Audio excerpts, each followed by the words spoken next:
Hi all, welcome to Narayana Live classes. Today we'll be discussing about class 8th social assignment from the history chapter, the weavers, iron smelters and factory owners. So in this assignment we can see there are 13 questions. As usual you can write them either in one or two sentences. Let's see what is the first question. What is meant by bellows? So bellows is a device or an equipment which is used to pump the air. So to pump the air, the device used is called as bellow. We can go with the second question. Until which century iron smelting in India was extremely common? So iron smelting was a common activity till the end of 19th century. So till the end of 19th century it was a common activity everyone can do. After that restrictions were made. Third question, what were the furnaces made of?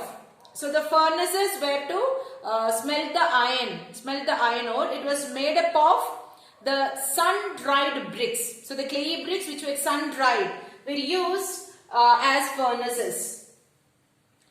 Fourth question, by the end of 19th century, what was being imported from Britain? So by the end of 19th century, iron and steel were imported. Fifth question, who was Michael Faraday? So Michael Faraday was a legendary scientist and discoverer of electricity and electromagnetism. So Michael Faraday, even he studied about the wood steel which Tipu's sword was made up of. So Michael Faraday was a legendary scientist who found electricity and electromagnetism. Let's see the sixth question. Michael Faraday spent 4 years, that is between 1818 to 1822. He spent his 4 years to study about the properties of Indian woods. So to study the properties, the characteristics of Indian woods, he spent around 4 years. Let's see the seventh question. Why was wood steel making process completely lost by the mid of 19th century? Why the wood steel is not further demanded or popularized? So the reason is the sword and armor making industry died with the conquest of India by the British. That means it completely demolished. The sword and armor making industry were completely demolished when Britishers conquered us. Then imports of iron and steel from England displaced the iron and steel produced by craftsmen in India. So whatever the industries or whatever the industrial goods produced from Britain replaced our Indian goods. So that means the demand for Britain made goods were high, whereas the demand for Indian made goods were very low. So the bellows which we said which can pump air were used to keep the charcoal burning. So the question is, why were bellows used? For what the bellows were used? Bellows were used to keep the charcoal burning because that air should be pumped to burn the charcoal. Then who were the two persons in the year 1904 travelled in search of iron ore deposits at which place?